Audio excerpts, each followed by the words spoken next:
Hello dear students, ये simple harmonic motion यानी SHM की सेकेंड वीडियो है। तो मैं ये मान के चल रहा हूँ कि आपने पहली वीडियो देखी होगी। पहले वीडियो में वैसे हम लोगों ने सिंपल हार्मोनिक मोशन एसएचएम की कोई खास चर्चा नहीं की थी कि एसएचएम क्या होता है, उसकी कंडीशंस क्या क्या होती हैं। पर मैंने और इम्पॉर्टेंट कॉन्सेप्ट्स आपको बताए थे, जैसे पीरियोडिक मोशन क्या होता है, नॉन पीरियोडिक मोशन क्या होता है, और यूनिफॉर्म सर्कुलर मोशन में जब कोई ऑब्जेक्ट यूनिफॉर्म सर्कुलर मोशन करता है तो डायमीटर पर उसका प्रोजेक्शन यानी उसकी जो शैडो है वो ऑस्किलेशन परफॉर्म करती है। तो उसी कॉन्सेप्ट का एक शॉर्ट रिवीजन करते हैं, उसके बाद फिर आगे बढ़ेंगे। तो पिछली वीडियो में एक बड़ा इंपॉर्टेंट कॉन्सेप्ट हमने समझा था कि अगर कोई ऑब्जेक्ट यूनिफॉर्म सर्कुलर मोशन कर रहा हो,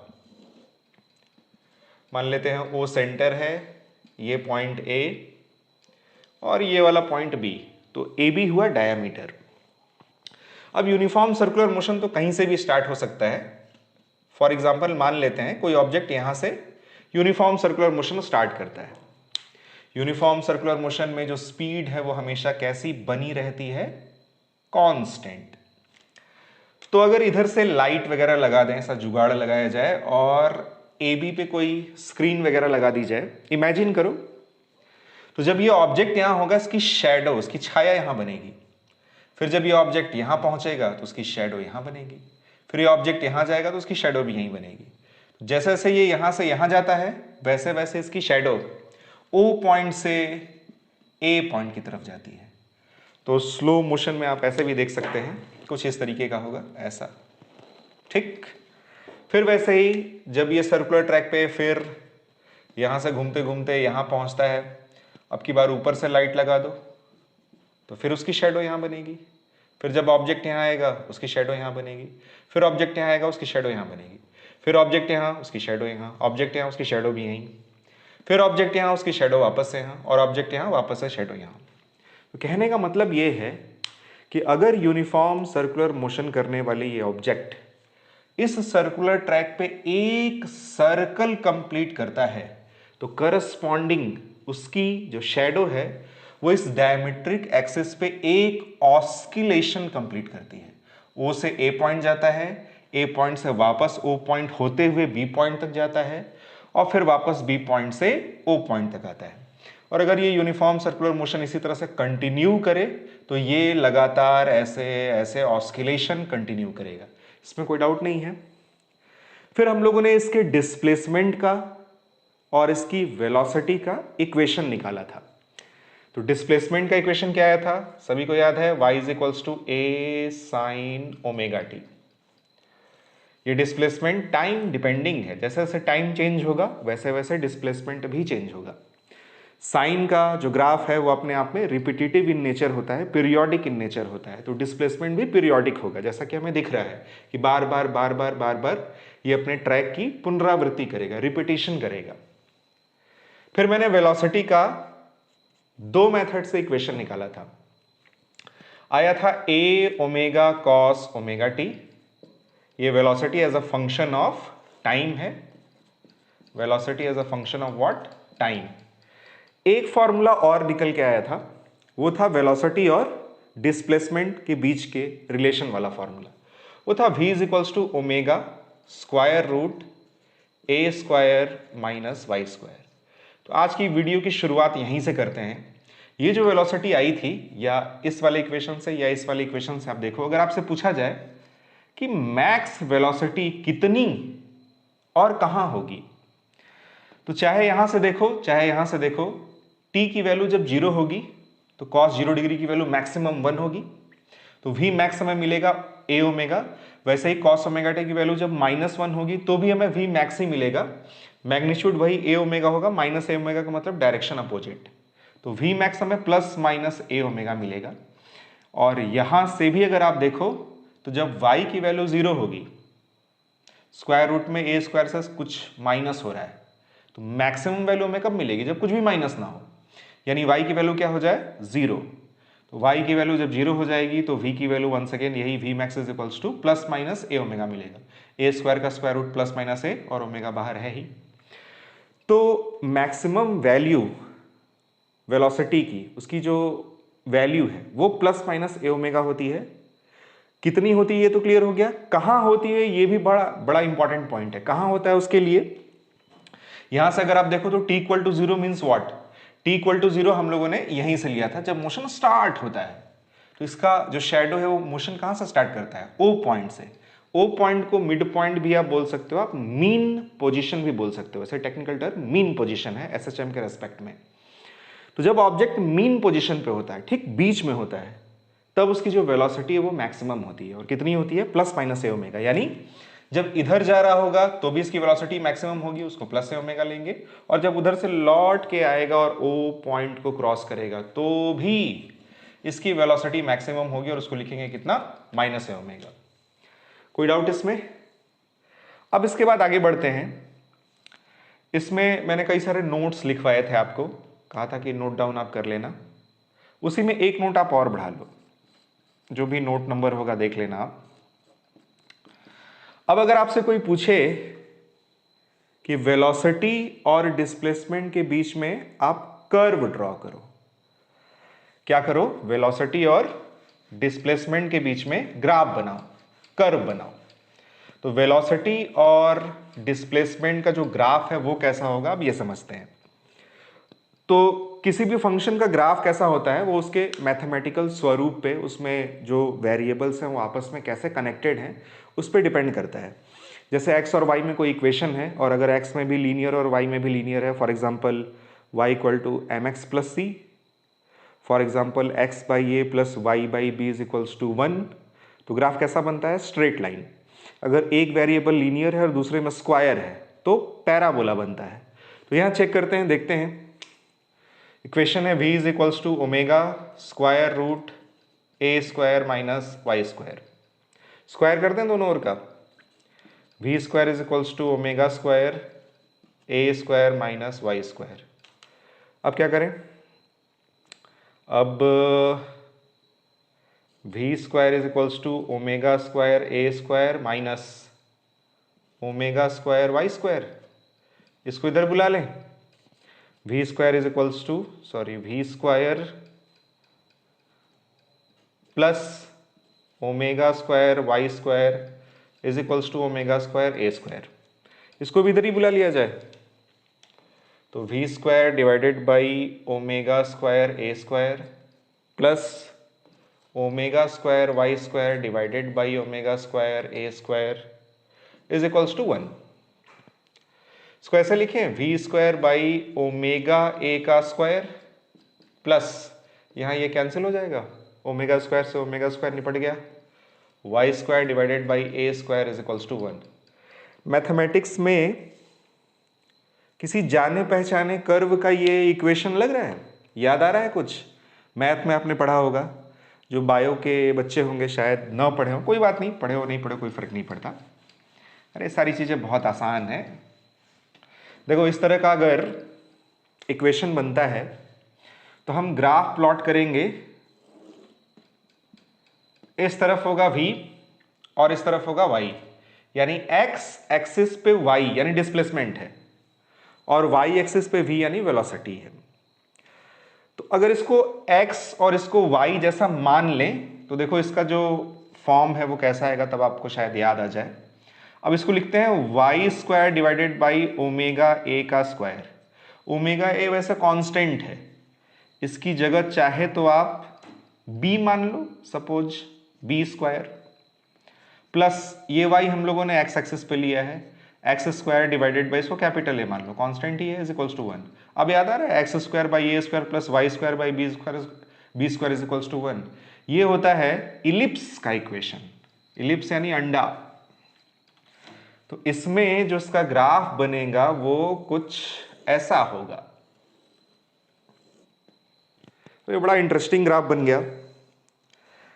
अब इसमें जो बॉडी, जो ऑब्जेक्ट ऑस्किलेशन परफॉर्म कर रहा है, उसका जो भी नेचर है, उसका जो भी बिहेवियर है, वो इस ग्राफ से जस्टिफाई होना चाहिए, यानी ग्राफ्स की हरकतों को बयां करना चाहिए। तो देखते हैं ये ग्राफ क्या कह रहा है। सबसे पहले ग्राफ का इंपॉर्टेंट पॉइंट ये है कि किसी भी पर्टिकुलर y के लिए किसी भी पर्टिकुलर डिस्प्लेसमेंट के लिए, चाहे उधर चाहे इधर, हमें वेलोसिटी की दो वैल्यूज मिलेंगी। दिख रही है दो वैल्यू, एक वैल्यू ऊपर एक वैल्यू नीचे। और ये जो कर्व होता है वो सिमेट्रिक होता है, जैसा राइट साइड बनता है वैसा ही लेफ्ट साइड बनता है, जैसा ऊपर बनता है वैसा ही नीचे बनता है। यानी ये वैल्यू और ये वैल्यू एग्जैक्टली सेम होगी। वैल्यू सेम होगी मतलब जैसे ये 5 सेंटीमीटर पर सेकेंड है तो ये भी 5 सेंटीमीटर पर सेकेंड ही होगा, लेकिन एक प्लस और दूसरा माइनस। इसका मतलब इस फिगर में देखते हैं, इस फिगर को थोड़ा और सिंप्लीफाई कर लेते हैं। डायमेट्रिक एक्सिस पे ऑस्किलेशन हम लोग ऑब्जर्व कर रहे थे, तो सिंपली डायमेट्रिक एक्सिस ही बना लेते हैं ऐसे। ये हो गया हमारा O पॉइंट, ये हो गया A पॉइंट और ये हो गया B पॉइंट। ये ग्राफ हमें ये बता रहा है कि किसी भी पर्टिकुलर y पे वेलोसिटी की दो वैल्यू होगी और सेम होगी, और एक प्लस होगी एक माइनस होगी। तो सही बात है, जब ये ऑब्जेक्ट यहां से यहां जा रहा होगा और इस पॉइंट पे पहुंचेगा तो एक वेलोसिटी हमें ये मिलेगी, और जब यहां जाने के बाद रुकने के बाद वापस आएगा तो हमें दोबारा से एक वेलोसिटी और मिलेगी एक ही पॉइंट पे। वैसे ही आप इस y के लिए भी देख सकते हो, अगर y की वैल्यू आप नेगेटिव लो यानी इस डायरेक्शन में, तो भी आपको वेलोसिटी की दो वैल्यूज मिलेंगी, एक जाते टाइम और एक उधर से लौटते टाइम।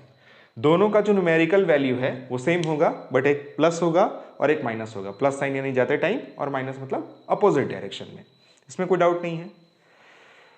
दूसरा इंपॉर्टेंट पॉइंट ये है कि y की वैल्यू जब 0 है तो वेलोसिटी की वैल्यू मैक्स है, और ये यही a ओमेगा और ये माइनस a ओमेगा होगा। यहां से भी आप देख सकते हो नीचे जो होता है वही इसकी वैल्यू होती है, तो ऊपर वाला प्लस a ओमेगा, नीचे वाला माइनस a ओमेगा। ऐसे धीरे धीरे पढ़ेंगे, आराम से पढ़ेंगे, कोई जल्दी नहीं है। तो y इक्वल टू 0 पर वेलोसिटी मैक्सिमम, ये पहले भी हम लोग समझ चुके थे। किसी भी पर्टिकुलर y पर दो वैल्यू हमें मिलती है, एक ये वाला पॉइंट और एक ये वाला पॉइंट ऐसा है जिसमें y की वैल्यू मैक्सिमम हो जा रही है। और y की वैल्यू मैक्सिमम कितनी होगी, इधर प्लस है और इधर माइनस है। यहां पे वेलोसिटी घटते घटते घटते घटते घटते 0 हो जाती है, यानी एक्सट्रीमिटीज पे, किनारे किनारे के पॉइंट्स पर वेलोसिटी 0 हो जाती है। और वेलोसिटी 0 होने का मतलब होता है कि ऑब्जेक्ट रुक गया, स्टेशनरी स्टेट में आ गया। तो किनारे किनारे के पॉइंट्स पे ये ऑब्जेक्ट रुक जाता है, वेलोसिटी मिनिमम हो जाती है और 0 हो जाती है। तो ये ग्राफ क्लियर हो गया कि उसकी हरकतों को ये ग्राफ एग्जैक्टली एक्सप्लेन कर रहा है। और इसके क्या क्या खास खास पॉइंट हुए, y इक्वल टू 0 पर वेलोसिटी मैक्सिमम होगी, एक बार जाते टाइम प्लस ए ओमेगा, लौटते टाइम माइनस ए ओमेगा। बीच के किसी भी y पर दो वेलोसिटी होगी, जाते टाइम आते टाइम न्यूमेरिकल वैल्यू सेम होगी, एक प्लस और एक माइनस। और एक्सट्रीमिटीज पर वेलोसिटी की वैल्यू क्या होती है, 0। तो यही होता है उसमें, और यही हमें ग्राफ भी बता रहा है। तो इतना कॉन्सेप्ट क्लियर होने के बाद अब हम लोग आगे बढ़ते हैं।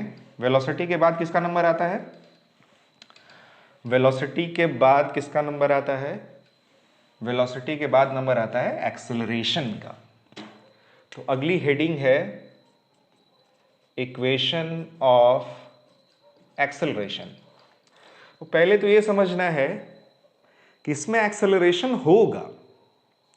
फिर से यही फिगर बनाते हैं वापस, O point, A point, B point. जैसे ही ऑब्जेक्ट O से अपना मोशन शुरू करता है उसकी वेलोसिटी मैक्सिमम होती है, किनारे पर जाकर वेलोसिटी क्या हो जाती है, 0। अब हम वेलोसिटी को एरो से मार्क करने वाले हैं, ध्यान से देखना। जैसे ही O पॉइंट को ये क्रॉस करेगा, ऑस्किलेशन करने वाला कोई, चाहे शैडो हो चाहे कोई ऑब्जेक्ट हो, इसकी वेलोसिटी मैक्सिमम होगी, v मैक्स। वैल्यू सबको पता है, प्लस ए ओमेगा। अब जैसे जैसे आगे जाएगा इसकी वेलोसिटी डिक्रीज होगी, घटेगी, जैसे किसी ने ब्रेक लगा दिया हो। तो एरो की लेंथ हम क्या बनाएंगे, छोटी, और घटते घटते घटते घटते फाइनली यहां क्या हो जाती है, 0। यानी वेलोसिटी चेंज होती है। फिर लौटेगा, फिर वेलोसिटी क्या होगी, बढ़ेगी, और बढ़ते बढ़ते वापस इस पॉइंट पे मैक्सिमम हो जाएगी, v मैक्स। ये प्लस ओमेगा तो ये माइनस ए ओमेगा। फिर इस डायरेक्शन में जैसे ही आगे बढ़ेगा फिर से इसकी वेलोसिटी डिक्रीज होगी, डिक्रीज होते होते होते होते फाइनली यहाँ पे 0। फिर इधर से वेलोसिटी बढ़ेगी और बढ़ते बढ़ते वापस से O पॉइंट पे पहुंचने पे v मैक्स। और यही प्रोसेस बार बार रिपीट होगा। कहने का मतलब ये है कि ये जो ऑब्जेक्ट या शैडो जो इसमें ऑस्किलेशन परफॉर्म कर रहा है, इसकी वेलोसिटी लगातार चेंज हो रही है, घट भी रही है, घटते घटते जीरो हो जा रही है, फिर बढ़ रही है, बढ़ते बढ़ते मैक्सिमम हो जा रही है। सोचो जरा, वेलोसिटी को कौन चेंज करता है? वेलोसिटी को जो फिजिकल क्वांटिटी चेंज करती है उसको बोलते हैं फोर्स। बिना फोर्स लगाए आप इस यूनिवर्स में किसी भी ऑब्जेक्ट की वेलोसिटी को चेंज नहीं कर सकते। फोर्स वेलोसिटी को कई तरीके से चेंज करता है। मैंने काइनेमेटिक्स में एकदम शुरुआत में पढ़ाया होगा आप लोगों को, ये वेलोसिटी की डायरेक्शन और फोर्स की डायरेक्शन अगर सेम है, दोनों के बीच बनने वाला एंगल 0 डिग्री है, तो स्पीड इंक्रीज होती है। अगर वेलोसिटी इधर है, फोर्स इधर है, तो जो स्पीड है वो डिक्रीज होती है। अगर वेलोसिटी इधर है और फोर्स इसके परपेंडिकुलर है, तो ये स्पीड को चेंज नहीं करता, सिर्फ डायरेक्शन को चेंज करता है। और अगर फोर्स वेलोसिटी के डायरेक्शन के हमेशा परपेंडिकुलर लगता रहे, तो ये वेलोसिटी की डायरेक्शन को कांस्टेंट रेट से चेंज करेगा और ये ऑब्जेक्ट सर्कल में घूमने लगेगा और ये फोर्स सेंट्रीपिटल फोर्स कहलाएगा। कितना इंटरेस्टिंग पॉइंट है। तो ये सारी चीजें हम लोगों ने पढ़ रखी हैं पहले काइनेमेटिक्स में, तो अब इसमें डिटेल में नहीं जाते। यहाँ इस फिगर्स और इतनी एनालिसिस से ये तो समझ में आ गया होगा कि यार इसमें एक्सेलरेशन होगा। अब एक्सेलरेशन कितना होगा उसको देखते हैं। तो इक्वेशन ऑफ एक्सेलरेशन निकालने के लिए भी दो मेथड है, दोनों मेथड देखते हैं। मेथड नंबर 1, पहले पकड़ते हैं v के इक्वेशन को। v का इक्वेशन है a omega cos omega T. इसी का एक बार टाइम के रेस्पेक्ट में डिफरेंशिएशन कर देते हैं, dv by D T. A omega पूरा पूरा कांस्टेंट है, ये आ गया बाहर, d dt of cos omega T. dv by D T no doubt acceleration होता है। एक्सेलरेशन को कैपिटल ए लिख लेते हैं क्योंकि हम लोगों ने स्मॉल ए एम्पलीट्यूड के लिए यूज कर लिया है पहले ही। तो dv बाई डी टी कितना हो गया? Capital A. ए क्या है? Rate of change of velocity with respect to time, that is acceleration. A omega D D T of cos omega T कौन बताएगा? D D T of cos omega T कितना होगा? Minus omega sine omega T. सही लिखे हैं? बताना भाई, नए नए हैं हम।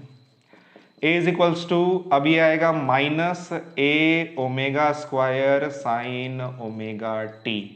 एक तो इक्वेशन ये भी बोल सकते हैं, थोड़ा देखने में तो अच्छा नहीं लग रहा है, हैंडसम इक्वेशन नहीं है। A is equals to minus A omega square sine omega t. यहां से हम ये कह सकते हैं कि एक्सेलरेशन भी टाइम का फंक्शन है। नोट दैट एक्सेलरेशन कांस्टेंट नहीं है। एक्सेलरेशन कांस्टेंट नहीं है, इसका मतलब हम काइनेमेटिक्स के जो फॉर्मूले होते हैं, v is equals to U plus A T, S is equals to U T plus half A T square, ये सब लगा सकते हैं? नहीं लगा सकते, क्योंकि ये फॉर्मूले तभी लगते हैं जब ए की वैल्यू कैसी होती है? कांस्टेंट। तो याद रखना, एसएचएम में कभी भी भूले भटके ये इक्वेशन यूज नहीं होगा। तो एक्सेलरेशन हमें समझ में आ गया कि एक्सेलरेशन की वैल्यू भी चेंज हो रही है। जैसे जैसे टाइम चेंज होगा, साइन का एंगल चेंज होगा, साइन की वैल्यू चेंज होगी एंड हेंस एक्सेलरेशन की भी वैल्यू चेंज होगी। इसको थोड़ा बदसूरत से हैंडसम बनाते हैं। a is equals to minus omega square और a साइन ओमेगा टी ऐसा लिख लेते हैं। और a साइन ओमेगा टी याद करो कुछ होता था, क्या होता था? a sine omega T y होता था क्या? बिल्कुल। तो a इज इक्वल्स टू आएगा minus omega square y, where y क्या है? y इसका डिस्प्लेसमेंट है। ये इक्वेशन बहुत इंपॉर्टेंट इक्वेशन है, हैंडसम भी है, देखने में भी अच्छा लग रहा है। a is equals to minus omega square y। अभी इसका पोस्टमार्टम करेंगे, चीरफाड़ करेंगे इसका कि क्या ये इंपॉर्टेंट चीजें अपने भीतर लिए हुए हैं। लेकिन अभी फिलहाल a is equals to minus omega square y, इसको आप आंखों से देख लो और फोटो खींच के आंखों से दिमाग में सेव कर लो। अब चलते हैं मेथड 2 की तरफ कि और हम एक्सेलरेशन का इक्वेशन कैसे निकाल सकते हैं, फिर इसका पोस्टमार्टम करेंगे। मेथड 2, ऑब्वियसली जो इक्वेशन है वो तो सेम ही आएगा, बट मेथड 2 भी आप देख लो कि कैसे कैसे एक्सेलरेशन का इक्वेशन निकाला जा सकता है। कॉन्सेप्ट्स ऐसे ही बिल्डअप होते हैं। यूनिफॉर्म सर्कुलर मोशन करने वाला ऑब्जेक्ट सपोज यहां है, ये पॉइंट है ओ पॉइंट। तो सर्कुलर मोशन में लगातार एक एक्सेलरेशन ऑब्जेक्ट पे लगता रहता है, जिसको हम सेंट्रीपिटल एक्सेलरेशन कहते हैं। वैसे ही सेंट्रीपिटल फोर्स भी लगता रहता है, बिना सेंट्रीपिटल फोर्स के, बिना सेंट्रीपिटल एक्सेलरेशन के कभी भी सर्कुलर मोशन पॉसिबल नहीं होता। तो इस पे जो सेंट्रीपिटल एक्सेलरेशन लगेगा वो हमेशा टुवर्ड्स द सेंटर लगता है, रेडियल लाइन के अलोंग, त्रिज्य रेखा के अनुदिश, हमेशा सेंटर की तरफ। ये हो गया AC। AC की वैल्यू भी पता होनी चाहिए। AC की वैल्यू होती है R ओमेगा स्क्वायर। कई फॉर्मूले होते हैं, ये वाला फॉर्मूला पकड़ लेते हैं। यहां पे R की वैल्यू A थी, यानी सर्कल की रेडियस हम लोगों ने शुरू से ही कितनी ली थी, A। ये जो AC है इसकी वैल्यू होगी A ओमेगा स्क्वायर। तो जब ये यूनिफॉर्म सर्कुलर मोशन करने वाला ऑब्जेक्ट यहां होगा तो इसकी जो शैडो है वो यहां बनेगी। ये होगा इसका डिस्प्लेसमेंट y। उसका इक्वेशन हम लोग पहले ही निकाल चुके हैं, उसका पोस्टमार्टम कर चुके हैं, उसके सारे इंपॉर्टेंट पॉइंट समझ चुके हैं। फिर यहाँ पे जो भी वेलोसिटी होगी उस वेलोसिटी का भी हम लोगों ने एनालिसिस कर लिया, उसका फॉर्मूला निकाल लिया, ग्राफ वगैरह बना लिया। अब हमें समझना है एक्सेलरेशन। तो ये जो शैडो है वो है तो इसी का ही पार्ट ना, ये इसी की अंतरात्मा है, ये कोई अलग से ऑब्जेक्ट नहीं है। तो जो एक्सेलरेशन ये फील करेगा उसी का एक पार्ट एक्सेलरेशन ये भी फील करेगा। अब देखो इसका मोशन इस डायरेक्शन में है, इसकी वेलोसिटी की डायरेक्शन ऐसे है ऊपर की तरफ, तो इस एक्सेलरेशन का हमें कंपोनेंट लेना होगा इस वर्टिकल लाइन के अलोंग। ये एंगल अगर थीटा है तो ये एंगल भी थीटा होगा। इस AC का एक कंपोनेंट इधर आएगा कॉस वाला, और परपेंडिकुलर डायरेक्शन में इधर कंपोनेंट आएगा वो आएगा AC साइन थीटा। और ये जो एक्सेलरेशन आ रहा है AC साइन थीटा, वही एक्सेलरेशन इस पे अप्लाई होगा। तो आप देख सकते हो वेलोसिटी ऊपर है और एक्सेलरेशन, यही वाला एक्सेलरेशन इस पे अप्लाई होगा। ये एक्सेलरेशन वेलोसिटी के अपोजिट है, और मैंने आप लोगों को समझाया था कि अगर एक्सेलरेशन वेलोसिटी के अपोजिट डायरेक्शन में लगता है तो उसको हम रिटार्डेशन बोलते हैं, और उसका इफेक्ट क्या होता है, वो वेलोसिटी को घटाता है। तो लगातार वेलोसिटी को ये क्या करेगा, घटाएगा, और जैसे जैसे ये ऊपर जाएगा इसकी स्पीड घटती जाएगी और फाइनली यहाँ पे आके जीरो हो जाएगी। वो एनालिसिस तो हम लोग कर ही चुके हैं। तो इस पे जो लगने वाला एक्सेलरेशन है उसको कैपिटल A लिख लिया जाए, उसकी वैल्यू कितनी होगी, AC साइन थीटा। बट एक और इंपॉर्टेंट चीज है, यहां देखो y पॉजिटिव है, एक्सेलरेशन अपोजिट डायरेक्शन में आ रहा है, यानी विथ साइन अगर हमें लिखना हो, ये तो न्यूमेरिकल वैल्यू की बात हुई, विथ साइन एक्सेलरेशन की वैल्यू होगी माइनस AC साइन थीटा। ये अचानक से माइनस कहां से आ गया, क्लियर हुआ? क्यों? क्योंकि यहां हमें साइन के साथ अगर हम देखें तो ऊपर की डायरेक्शन पॉजिटिव है, वेलोसिटी पॉजिटिव, y पॉजिटिव, लेकिन एक्सेलरेशन नीचे की डायरेक्शन में आ रही है, हेंस इसकी जो साइन के साथ वैल्यू होगी वो होगी minus AC sine theta. Minus AC की वैल्यू हम लोगों ने पहले निकाल रखी है A ओमेगा स्क्वायर, और साइन थीटा की वैल्यू ओमेगा t होती है, पहले भी हम लोगों ने पढ़ा है, पहले वाले वीडियो में मैंने बताया था। थीटा इज इक्वल्स टू इसका एंगुलर स्पीड अगर ओमेगा हो, यहां से यहां तक जाने का टाइम t हो, तो theta is equals to omega t आता है। तो a is equals to minus omega square और a साइन ओमेगा t एक साथ लिया आपने, यहां से भी हमें मिला a is equals to minus omega square y। तो ये दूसरा मेथड है। तो चाहे किसी भी मेथड से हम एक्सेलरेशन की वैल्यू निकालें, जो वैल्यू है वो आती है a is equals to minus omega square y। अब इसका पोस्टमार्टम करते हैं, इसके नीचे भी आपको नोट नंबर 1 नोट नंबर 2 ऐसे करके लिखना है। सबसे पहली चीज आप ये बताओ कि y की वैल्यू पॉजिटिव भी हो सकती है, नेगेटिव भी हो सकती है। ऊपर y पॉजिटिव, नीचे y नेगेटिव। हॉरिजॉन्टल देखें तो इधर y पॉजिटिव, इधर y negative. a is equals to हमें मिला minus omega square y। Note number 1, if y is positive, y अगर पॉजिटिव है तो पॉजिटिव इंटू नेगेटिव क्या होता है, नेगेटिव, यानी एक्सेलरेशन की वैल्यू नेगेटिव मिलेगी। If y is negative, then acceleration की वैल्यू नेगेटिव इंटू नेगेटिव क्या होगा, पॉजिटिव। इसका मतलब क्या हुआ, अब इस फिगर को ऐसे हॉरिजॉन्टल बना लेते हैं, अपना पुराना वाला फिगर, सिंपल वाला, ये O पॉइंट, ये A पॉइंट और ये B पॉइंट। जब y पॉजिटिव है y पॉजिटिव कहाँ होगा, चाहे यहां ऑब्जेक्ट हो, चाहे यहां हो, चाहे यहां हो, सबके लिए, चाहे जाते टाइम चाहे आते टाइम, पोजीशन से मतलब है। तो ये यहां से यहां पहुंचे, चाहे यहां से यहां लौट कर पहुंचे, इसके लिए y की वैल्यू कैसी होगी, पॉजिटिव। y जब पॉजिटिव है तो उस पर लगने वाला एक्सेलरेशन नेगेटिव है, यानी एक्सेलरेशन की डायरेक्शन ऐसे होगी, अपोजिट। अच्छा, इधर अगर जा रहा हो तो वेलोसिटी ऐसे। अगर O पॉइंट से A पॉइंट तक जाने वाली जर्नी को हम देखें तो y हमेशा पॉजिटिव होगा, ये बता रहा है कि एक्सेलरेशन नेगेटिव होगा। अब अगर वेलोसिटी और एक्सेलरेशन को देखें तो जाते समय वेलोसिटी की डायरेक्शन ऐसे और एक्सेलरेशन की डायरेक्शन ऐसे, यानी एक्सेलरेशन वेलोसिटी के अपोजिट है, वो रिटार्डेशन का काम करेगी, इसकी स्पीड को घटाएगी और घटाते घटाते घटाते घटाते अगर एक्सेलरेशन लगातार रिटार्डेशन के रूप में लगता रहे तो वेलोसिटी क्या होगी, घटते घटते फाइनली जीरो आ जाएगी। तो यहां पे एक्सट्रीमिटीज पर वेलोसिटी क्या हो जाती है, जीरो। लेकिन एक्सेलरेशन लगना बंद नहीं होता, एक्सेलरेशन लगना बंद नहीं होता, या यूं कहें कि फोर्स लगना बंद नहीं होता। तो अगर कोई ऑब्जेक्ट स्टेशनरी स्टेट में है और मोशन के लिए फ्री है, किसी चीज से बांधा नहीं गया है, और उस पर आप फोर्स लगाओगे तो फोर्स क्या है ना, स्टार्ट मोशन, फोर्स उस ऑब्जेक्ट को मोशन में ला सकता है। तो ये यहां पे सिर्फ मोमेंटरली रेस्ट में आता है, सिर्फ एक क्षण के लिए, एक लम्हे के लिए रेस्ट में आता है, फिर ये वापस अपना मोशन शुरू करता है। अब देखो A से जब ये वापस आ रहा होगा तो वेलोसिटी की डायरेक्शन ऐसे और एक्सेलरेशन तो इधर ही लगी रहा है, क्योंकि ये यहां हो चाहे यहां हो चाहे यहां हो, y पॉजिटिव तो एक्सेलरेशन नेगेटिव। अब देखो एक्सेलरेशन नेगेटिव है, कुछ बच्चों के दिमाग में ये मिसकंसेप्शन होता है कि सर एक्सेलरेशन नेगेटिव है, इसका मतलब वो रिटार्डेशन है। कई टीचर्स को भी मैंने पढ़ाते हुए देखा है गलत सलत कि एक्सेलरेशन नेगेटिव मतलब रिटार्डेशन, ऐसा नहीं है। यहां पे देखो वेलोसिटी भी नेगेटिव और एक्सेलरेशन भी नेगेटिव, तो यहां जो एक्सेलरेशन है वो वेलोसिटी को बढ़ाएगा, यानी उसकी स्पीड को बढ़ाएगा।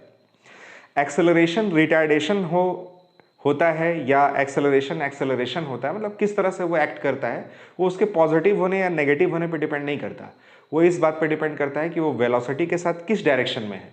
अगर वेलोसिटी और एक्सेलरेशन सेम डायरेक्शन में होगा तो acceleration will act as acceleration और स्पीड को बढ़ाएगा। सबसे सिंपल एग्जांपल ये है, वेलोसिटी भी नीचे और ग्रेविटेशनल एक्सेलरेशन भी नीचे, स्पीड बढ़ेगी। अगर इसको ऊपर फेंकेंगे तो वेलोसिटी ऊपर, एक्सेलरेशन अपोजिट डायरेक्शन में। तो याद रखना, अगर एक्सेलरेशन वेलोसिटी के अपोजिट डायरेक्शन में होता है तब वो रिटार्डेशन का काम करता है।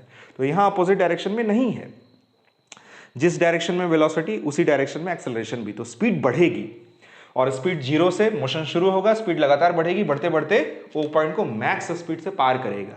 जैसे ही ओ पॉइंट को पार करेगा ऑब्जेक्ट आ जाएगा इधर, और इधर के किसी भी पोजीशन के लिए y की वैल्यू कैसी हो जाएगी, नेगेटिव। ये एनालिसिस हमें क्या बता रही है कि y अगर नेगेटिव होगा तो a पॉजिटिव होगा। a पॉजिटिव यानी एक्सेलरेशन की डायरेक्शन इधर होगी।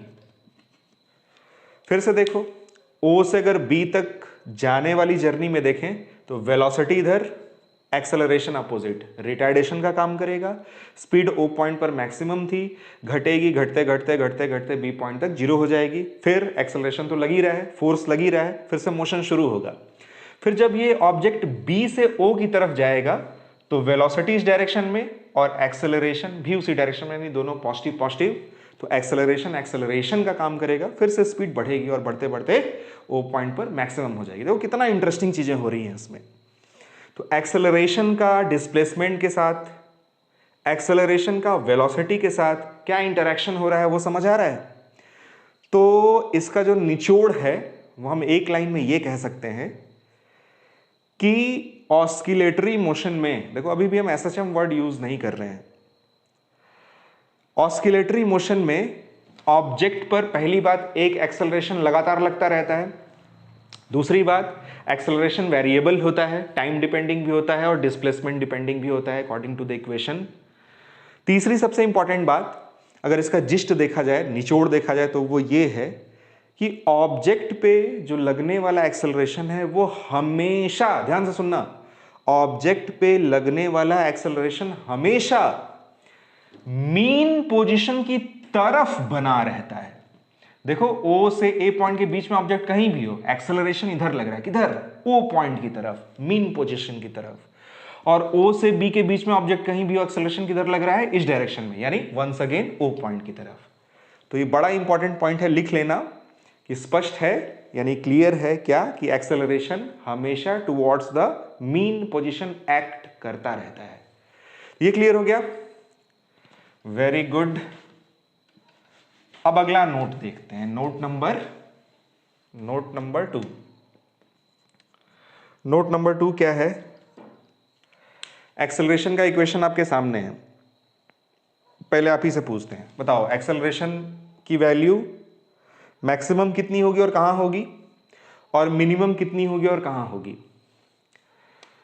तो if y is equals to 0, y की वैल्यू कितनी हो जाए 0, तो साफ साफ दिख रहा है यहां पे एक्सेलरेशन की वैल्यू कितनी हो जाएगी 0। ये एक्सेलरेशन की मिनिमम वैल्यू भी है, एक्सेलरेशन की ये मिनिमम वैल्यू भी है।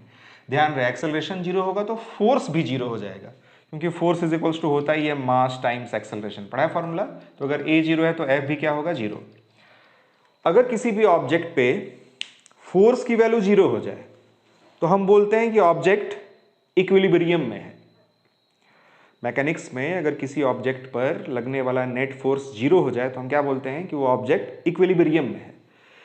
तो यहां पे हालांकि सिर्फ एक इंस्टेंट पे, हालांकि सिर्फ एक पर्टिकुलर पॉइंट पे, कहां पे y equal to 0, y equal to 0 कहां है, मीन पोजीशन पे, यानी ठीक बीच में, इस वाले पॉइंट पर y 0 है और एक्सेलरेशन की वैल्यू 0 आ रही है, फोर्स की वैल्यू 0 आ रही है, यानी सिर्फ और सिर्फ एक पॉइंट पर ये जो ऑब्जेक्ट ऑस्किलेशन परफॉर्म कर रहा है उस पर फोर्सेस बैलेंस होंगे।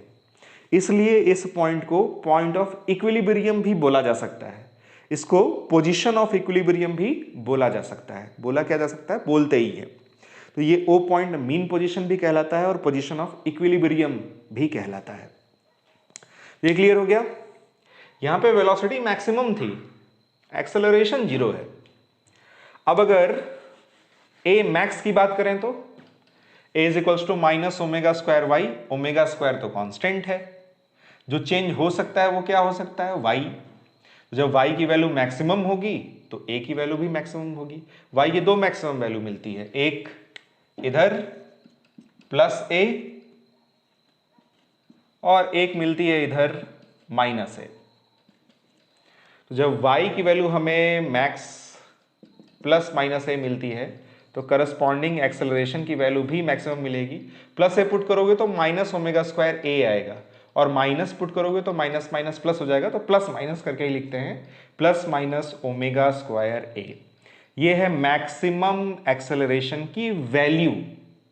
तो मैक्सिमम एक्सेलरेशन कितना होगा वो क्लियर हो गया। मैक्सिमम एक्सेलरेशन कहां होगा वो क्लियर हो रहा है।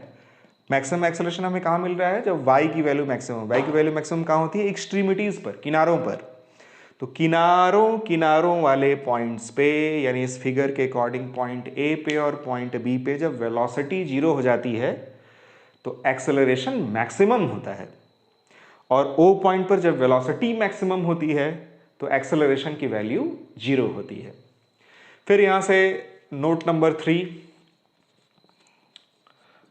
3 में अगर कोई आपसे कहे कि ए में और वाई में यार ग्राफ प्लॉट कर दो जरा, इधर हो गया ये वाई यानी डिस्प्लेसमेंट, इधर हो गया एक्सेलरेशन।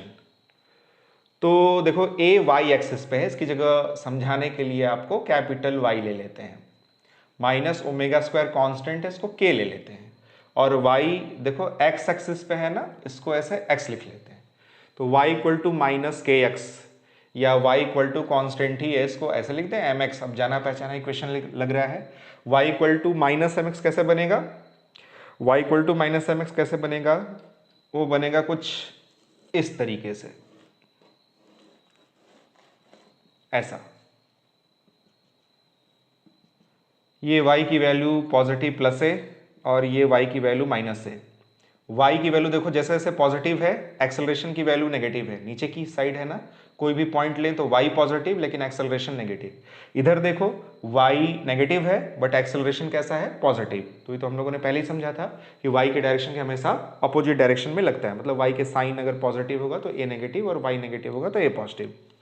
और ये a की मैक्सिमम वैल्यू है, मैक्सिमम वैल्यू ये आपके सामने है, ये वाली प्लस ओमेगा स्क्वायर ए होगी और ये वाली वैल्यू माइनस ओमेगा स्क्वायर ए होगी। इसमें कोई डाउट नहीं है। तो यहाँ एक्सेलरेशन का भी कॉन्सेप्ट खत्म होता है। आई होप आपको यहाँ तक एक्सेलरेशन का फंडा क्लियर हो गया होगा कि एक्सेलरेशन क्यों लगता है, कितना लगता है, कहाँ लगेगा, कहाँ जीरो हो जाएगा, मैक्सिमम वैल्यू कितनी होगी, मिनिमम वैल्यू कितनी होगी, और ग्राफ अगर प्लॉट करना होगा तो ग्राफ कैसे प्लॉट होगा। अब एक्सेलरेशन के साथ साथ लगे हाथों फोर्स का भी एनालिसिस कर लेते हैं। एक्सेलरेशन देखो एक इफेक्ट है, एक्चुअली में इस ऑब्जेक्ट पे लगता फोर्स ही है। अब ये फोर्स अलग अलग केस में, अलग अलग एग्जाम्पल में अलग अलग हो सकता है स्ट्रिंग का टेंशन फोर्स लग रहा हो सकता है ग्रेविटेशनल फोर्स लग रहा हो, अलग अलग एग्जाम्पल्स में अलग अलग तरह का फोर्स लगता है। तो अगर एक्सेलरेशन की हमें वैल्यू और इक्वेशन पता है तो वहां से हम फोर्स की वैल्यू भी निकाल सकते हैं। एक्सेलरेशन की वैल्यू कितनी आई थी, minus omega square Y. Force क्या होगा, force is equals to mass times acceleration. Force F is equals to mass, थोड़ा भीग जाता है तो ये चलता नहीं है marker. Force F is equals to mass M ले लेते हैं, जो भी ऑब्जेक्ट ऑस्किलेटरी मोशन परफॉर्म कर रहा होगा, वो पेंडुलम भी हो सकता है, वो स्प्रिंग से अटैच कोई ऑब्जेक्ट भी हो सकता है, कुछ भी हो सकता है। तो एम इंटू एक्सेलरेशन है माइनस ओमेगा स्क्वायर वाई। इस फोर्स को रेस्टोरिंग फोर्स बोलते हैं। इस फोर्स का एक नाम है, जैसे सेंट्रीपिटल फोर्स होता है, जैसे टेंशन फोर्स होता है, नॉर्मल रिएक्शन वाला एक फोर्स होता है, कोहेसिव फोर्स, एडहेसिव फोर्स, वैसे ही इसको एक स्पेशल नाम दिया गया है, रिस्टोरिंग फोर्स, क्योंकि ये मोशन को एक तरह से रिस्टोर करता है। जैसे ही ऑब्जेक्ट इधर जाएगा, अच्छा देखो एक्सेलरेशन और फोर्स में बस न्यूमेरिकल वैल्यू का फर्क है। ये minus M omega square Y है, माइनस ओमेगा स्क्वायर वाई तो एक्सेलरेशन में भी था, बस मास से मल्टीप्लाई हो गया है। तो जो कैरेक्टर, जो वेरिएशन एक्सेलरेशन में होगा, ठीक वैसा ही वेरिएशन, ठीक वैसा ही कैरेक्टर फोर्स में भी होगा। तो जो अभी हम लोगों ने एनालिसिस एक्सेलरेशन के लिए की थी, वही एनालिसिस फोर्स के लिए भी होगी। यानी अगर ऑब्जेक्ट इधर होगा तो उस पर फोर्स इधर लगेगा, फोर्स इधर लगेगा तो वो एक्सेलरेशन इधर देगा, स्पीड कम होगी, कम होते होते जीरो हो जाएगी, बट यहाँ पे फोर्स लगना बंद नहीं होगा। इनफैक्ट एक्सेलरेशन मैक्सिमम होने की वजह से फोर्स भी मैक्सिमम होगा। तो यहाँ ऑब्जेक्ट पे फोर्स मैक्सिमम अपने वैल्यू से लगेगा और इसको वापस ओ पॉइंट की तरफ खींचेगा, फिर खींच के लाएगा तो इसकी स्पीड बढ़ेगी, ओ पॉइंट को मैक्सिमम स्पीड से पार करेगा। जैसे ही पार करेगा वैसे ही फोर्स की डायरेक्शन अपोजिट हो जाएगी, एक्सेलरेशन की डायरेक्शन अपोजिट हो जाएगी, स्पीड कम होते होते फाइनली जीरो हो जाएगा। बट यहाँ पे फोर्स की वैल्यू जीरो नहीं होगी, फिर इसको खींच के वापस ओ पॉइंट तक लाएगा। इसका मतलब एक तरह से देखा जाए तो ये फोर्स ही ओ पॉइंट के इधर उधर इधर उधर इसका मोशन करवा रहा है।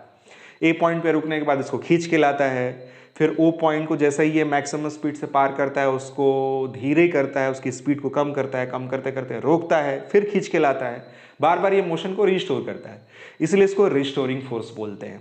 और एफ आर से जनरली डिनोट करते हैं। तो F R is equals to minus M omega square y आ गया। हालांकि इसका यूज बहुत ज़्यादा नहीं देखने को मिलेगा आपको, बट फिर भी पता होना चाहिए। तो एक्सेलरेशन का कॉन्सेप्ट क्लियर, फोर्स का कॉन्सेप्ट क्लियर। फोर्स कौन सा लगेगा वो डिपेंड करता है एग्जाम्पल पे, कि कौन सा ऑब्जेक्ट कहाँ पे ऑस्किलेशन या एसएचएम परफॉर्म कर रहा है। जब एग्जाम्पल आएगा तब देखेंगे कि फोर्स कौन सा लग रहा है। फिलहाल यहाँ फोर्स का इक्वेशन आपको क्लियर होना चाहिए। तो क्या क्या हम लोगों ने एनालाइज कर लिया, y का इक्वेशन एनालाइज कर लिया, वेलोसिटी का इक्वेशन एनालाइज कर लिया, एक्सेलरेशन का इक्वेशन एनालाइज कर लिया, और रेस्टोरिंग फोर्स का भी इक्वेशन एनालाइज कर लिया। अब इसमें एक चीज और है, वो है टाइम पीरियड। देखो टाइम पीरियड का क्या मतलब है पहले समझ लो। ओ पॉइंट, ए पॉइंट, बी पॉइंट। पहले समझो कि एक ऑस्किलेशन किसको कहते हैं। ओ पॉइंट से ए पॉइंट तक जाना, ए पॉइंट से ओ पॉइंट तक आके फिर बी पॉइंट तक जाना, और बी पॉइंट से वापस ओ पॉइंट तक आना, इसको एक ऑस्किलेशन कहते हैं। ऐसे सर्कुलर मोशन में याद करो, जब सर्कुलर मोशन करने वाला ऑब्जेक्ट एक सर्कल कंप्लीट करता है तो ये एक ऑस्किलेशन कंप्लीट करता है, और एक ऑस्किलेशन में जितना भी टाइम लेगा उसी को हम टाइम पीरियड बोलेंगे। अब इस टाइम पीरियड का फॉर्मूला कैसे निकलेगा? देखो SHM करने वाला ऑब्जेक्ट, SHM नहीं, ऑस्किलेशन ही अभी कहते हैं, ऑस्किलेशन करने वाला ऑब्जेक्ट, देखो हमें टाइम पीरियड से मतलब है, ये ऑब्जेक्ट जब एक सर्कल कंप्लीट करता है तो ये एक ऑस्किलेशन कंप्लीट करता है, हमें टाइम से ही मतलब है। तो इसके टाइम की बजाय अगर हम इसी का टाइम निकाल लें तो हमारा काम चल जाएगा। इसका टाइम छुपा होता है ओमेगा में, ओमेगा इज इक्वल्स टू होता है 2π/t, पढ़ा है सब लोगों ने सर्कुलर मोशन में। तो अगर इनमें से किसी इक्वेशन में ओमेगा पता है तो ओमेगा से हम t की वैल्यू निकाल सकते हैं। वैसे ओमेगा तो सभी के इक्वेशन में रहता है, बट इस एक्सेलरेशन वाले फॉर्मूले को देखो, a is equals to -ω²y, very very important formula. अच्छा, इसके एनालिसिस में एक पॉइंट छूट गया यार, उसमें जो नोट आप लोग लिख रहे थे ना, उसमें एक नोट बढ़ा लेना। एक नोट क्या है कि एक्सेलरेशन की हम लोगों ने मैक्सिमम वैल्यू देखी, मिनिमम वैल्यू देख ली।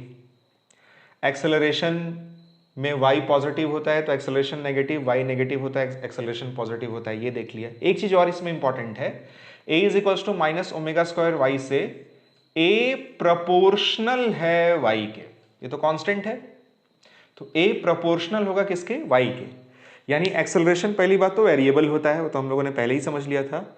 डिस्प्लेसमेंट के प्रोपोर्शनल भी होता है, मतलब जैसे जैसे डिस्प्लेसमेंट बढ़ेगा वैसे वैसे एक्सेलरेशन की जो वैल्यू है वो भी बढ़ेगी। यानी ऑब्जेक्ट अगर यहां है तो उस पर फोर्स हल्का सा लग रहा है, एक्सेलरेशन भी हल्का सा लग रहा है। ये ऑब्जेक्ट थोड़ा और आगे गया, y की वैल्यू बढ़ी तो फोर्स की वैल्यू बढ़ेगी, एक्सेलरेशन की वैल्यू भी बढ़ेगी। वो से जब y मैक्स हो गया एक्सट्रीमिटीज पे, किनारे पे, तो फोर्स और एक्सेलरेशन की वैल्यू सबसे ज्यादा होगी। इसका मतलब जैसे जैसे y बढ़ता है वैसे वैसे एक्सेलरेशन की वैल्यू भी बढ़ती है, यानी एक्सेलरेशन प्रोपोर्शनल होता है y के। बहुत ही इंपॉर्टेंट पॉइंट था, भी छूट गया, बट कोई नहीं, आप इसको लिख लेना, नोट कर लेना। अब देखो इस वाले फॉर्मूले में अगर हम न्यूमेरिकली देखें, न्यूमेरिकली क्या होगा? a is equals to ω²y, कोई डाउट नहीं है इसमें। a is equals to omega की जगह लिखते हैं 2π/t। अच्छा चलो पहले ऐसे कर लेते हैं, ω² इज इक्वल्स टू a/y। यहां से ओमेगा की वैल्यू मिलेगी √a/y। ओमेगा में ही t छुपा होता है, ओमेगा को लिखेंगे 2π/t is equals to √a/y। यहां से t की वैल्यू कितनी होगी? t गया उधर, इधर बचा 2π, √y जाएगा ऊपर और a आएगा नीचे। ये देखो बहुत ही इंपॉर्टेंट फॉर्मूला है, वेरी वेरी इंपॉर्टेंट फॉर्मूला, और टाइम पीरियड निकालने का ये जनरल फॉर्मूला है। इसको और अच्छे से लिख देते हैं, t is equals to 2π √y क्या है? y होता है डिस्प्लेसमेंट। कहां से मेजर करते हैं? मीन पोजीशन से। रेफरेंस पॉइंट क्या होता है? Mean position. तो y क्या है? डिस्प्लेसमेंट, और नीचे a क्या है? ये है एक्सेलरेशन। ये फॉर्मूला सबसे इंपॉर्टेंट फॉर्मूला है, जनरल फॉर्मूला है। हो सकता है किसी पर्टिकुलर एग्जांपल में, किसी पर्टिकुलर केस में जब हम ये फॉर्मूला लगाएं तो टाइम पीरियड का एक दूसरा फॉर्मूला मिले, जैसे t is equals to 2π √L/g, हो सकता है ऐसा फॉर्मूला मिल जाए। हो सकता है t is equals to 2π √m/k, ऐसा कुछ फॉर्मूला देखने को मिल जाए। पर वो सारे फॉर्मूले निकलेंगे इसी फॉर्मूले से, मतलब ये फॉर्मूला जनरल फॉर्मूला। इस यूनिवर्स में कहीं भी कोई भी ऑब्जेक्ट अगर SHM परफॉर्म करेगा और उसके टाइम पीरियड को निकालने की अगर बात आएगी तो टाइम पीरियड निकालने के लिए अल्टीमेटली हम ये वाला फॉर्मूला यूज करेंगे, t is equals to 2π √displacement divided by acceleration. वैसे और भी फॉर्मूले आप बना सकते हैं, जैसे ये भी एक फॉर्मूला था y is equals to a sin ω_t, इसमें भी ओमेगा है। कभी कभी डिस्प्लेसमेंट की वैल्यू देके आपसे टाइम पीरियड पूछा जा सकता है, तो वैसा केस आएगा तो वैसे केस के लिए वो वाला फॉर्मूला चूज करेंगे और उसको अप्लाई करेंगे। बट जो मेन फॉर्मूला जो आगे जिस पे एनालिसिस होगी और आगे जो SHM के हम एग्जांपल्स पढ़ेंगे उसमें टाइम पीरियड निकालने के लिए जो जनरल फॉर्मूला यूज होगा वो ये वाला फॉर्मूला है, t is equals to 2π √displacement divided by acceleration. तो इसको याद रखना, बहुत ही इंपॉर्टेंट फॉर्मूला है। तो अब हम लोगों ने काफ़ी कुछ पढ़ लिया, लेकिन अभी भी एसएचएम की बात नहीं हुई। अब भी कह रहे होंगे सर पढ़ाए जा रहे हो, पढ़ाए जा रहे हो, पढ़ाए जा रहे हो, इतना एनालिसिस आपने कर डाला, ग्राफ बना डाला, मैक्सिमम मिनिमम वैल्यू निकाल दी, दो मेथड से एक्सेलरेशन वेलोसिटी बता दी, बट एसएचएम नहीं बताया कि एसएचएम क्या होता है। तो अब आप हेडिंग डालो कंडीशंस ऑफ एसएचएम, और ये आज की वीडियो का लास्ट हेडिंग है। कंडीशन नहीं, कंडीशंस, यानी कई कंडीशंस होती है। देखो एसएचएम की 3 कंडीशंस होती हैं। कितनी कंडीशंस होती हैं? 3। कंडीशन नंबर 1, कंडीशन नंबर 2 और कंडीशन नंबर 3। कोई भी ऑब्जेक्ट जो इन तीनों कंडीशंस को फुलफिल करेगा तो हम उस पर मुहर लगा सकते हैं, ठप्पा लगा सकते हैं कि वो ऑब्जेक्ट एसएचएम परफॉर्म करेगा। और अगर तीनों में से कोई एक भी कंडीशन वायलेट हुई तो हम बोलेंगे कि वो बॉडी एसएचएम परफॉर्म नहीं कर रही है। तो एसएचएम की कंडीशन क्या होती है? कंडीशन नंबर 1, ऑब्जेक्ट, ध्यान से सुनना, ऑब्जेक्ट स्ट्रेट लाइन में, वेरी वेरी इंपॉर्टेंट पॉइंट लिख लेना, ऑब्जेक्ट स्ट्रेट लाइन में एक निश्चित स्थिर बिंदु के इधर उधर, निश्चित यानी सर्टेन, स्थिर यानी फिक्स्ड पॉइंट के उस तरफ भी और इस तरफ भी सेम डिस्प्लेसमेंट तक मोशन करना चाहिए। यानी O point, A point, B point, ये जो लाइन बनी है वो कैसी है? कर्व नहीं है, स्ट्रेट लाइन है। तो ऑब्जेक्ट एक फिक्स्ड स्टेशनरी सर्टेन पॉइंट के इधर उधर सेम डिस्प्लेसमेंट तक मोशन करना चाहिए। यानी ऐसा नहीं कि एक बार इधर गया 5 सेंटीमीटर, फिर इधर चला गया 7 सेंटीमीटर, फिर उधर चला गया 15 सेंटीमीटर, ऐसा नहीं होना चाहिए। और ये O पॉइंट फिक्स्ड होना चाहिए। पछला कोई ऑब्जेक्ट ऐसा मोशन कर रहा है और ये O पॉइंट ही इधर उधर कहीं मूव कर रहा है तो हम उसको एसएचएम नहीं बोलेंगे। यानी मोशन ऐसे होना चाहिए, यहां से यहां गया, सपोज 10 सेंटीमीटर गया तो इधर भी 10 सेंटीमीटर जाए, इधर भी 10 सेंटीमीटर, इधर भी 10 सेंटीमीटर, ऐसे मोशन होना चाहिए, पहली कंडीशन। अगर कोई सिंपल पेंडुलम हम ले और इसको यहां ऐसे ले जाकर के छोड़ दें तो देखो इसका मोशन स्ट्रेट लाइन में नहीं होता है, इसका मोशन ऐसे धनुष के आकार में होता है, कर्व्ड शेप में होता है। तो ये एसएचएम का एग्जाम्पल नहीं है। अब आप कहोगे कि सर बुक में ऐसा फिगर विगर तो दिया है, ऐसा केस तो पढ़ते हैं, तो अगले वीडियो में इसी से शुरुआत करेंगे। इसमें एसएचएम की कंडीशन कब बनेगी वो हम समझेंगे, लेकिन फिलहाल ये जो फिगर मैंने बनाया है ऐसे सिंपल पेंडुलम का अगर हम मोशन देखें तो एसएचएम का एग्जाम्पल नहीं है, क्योंकि ये पहली कंडीशन को ही फुलफिल नहीं कर रहा है, इसका मोशन स्ट्रेट लाइन में नहीं हो रहा है। पहला कंडीशन क्लियर हो गया। दूसरा कंडीशन क्या है कि ऑब्जेक्ट पे एक एक्सेलरेशन लगातार लगते रहना चाहिए और एक्सेलरेशन डिस्प्लेसमेंट के प्रोपोर्शनल होना चाहिए। दूसरी कंडीशन क्या है कि acceleration must be proportional to displacement. और थर्ड कंडीशन क्या है कि एक्सेलरेशन की जो डायरेक्शन है वो हमेशा डिस्प्लेसमेंट के अपोजिट बनी रहनी चाहिए, या हम ये भी कह सकते हैं कि मीन पोजीशन की तरफ बनी रहनी चाहिए। यानी अगर डिस्प्लेसमेंट पॉजिटिव है तो एक्सेलरेशन नेगेटिव होना चाहिए, और डिस्प्लेसमेंट अगर नेगेटिव है तो एक्सेलरेशन पॉजिटिव होना चाहिए। ये 3 कंडीशन इस यूनिवर्स में कोई भी ऑब्जेक्ट अगर फुलफिल करेगा तो हम बोलेंगे कि उसका मोशन क्या हो रहा है? एसएचएम हो रहा है। अब बताओ, अच्छा ये जो हम लोगों ने एग्जाम्पल पढ़ा था यूनिफॉर्म सर्कुलर मोशन वाला, इसमें ये सारी कंडीशन फुलफिल हो रही है या नहीं हो रही है? ये ऑब्जेक्ट या इसकी जो शैडो है वो इस पॉइंट के इधर उधर सेम डिस्प्लेसमेंट तक मोशन करता है, पहला कंडीशन फुलफिल हुआ। दूसरा, एक्सेलरेशन प्रोपोर्शनल टू y भी आया था, अभी कुछ ही देर पहले हम लोगों ने डिस्कस किया था, और इसमें एक्सेलरेशन की डायरेक्शन भी हमेशा जो डिस्प्लेसमेंट है उसके अपोजिट या टुवर्ड्स हमेशा मीन पोजीशन बनी रहती है। तो अब हम ये कह सकते हैं कि अगर कोई ऑब्जेक्ट यूनिफॉर्म सर्कुलर मोशन कर रहा हो तो डायमेट्रिक एक्सिस पे उसकी जो शैडो है इट परफॉर्म्स एसएचएम। अब एसएचएम क्या आप कहोगे सर, जब एसएचएम आपने बता दिया तो एसएचएम के आप ढेर सारे एग्जाम्पल्स दीजिए। नहीं, एसएचएम के एग्जाम्पल्स अब अगली वीडियो से एक एक करके पकड़ेंगे। जैसे कोई भी आपको कोई एग्जाम्पल दे दे कि भाई स्प्रिंग है और स्प्रिंग से एक m मास का ऑब्जेक्ट कनेक्टेड है। तो कनेक्टेड है तो है, रुका हुआ है। अगर आप चाहते हो कि मोशन करे तो इसको दबा के या खींच के छोड़ना होगा। तो आपने इसको हल्का सा पकड़ा और ऐसा खींच के छोड़ दिया और आपसे पूछा जा रहा है कि बताओ ये SHM करेगा कि नहीं करेगा। तो आप बोले भाई हमें क्या पता SHM करेगा कि नहीं करेगा।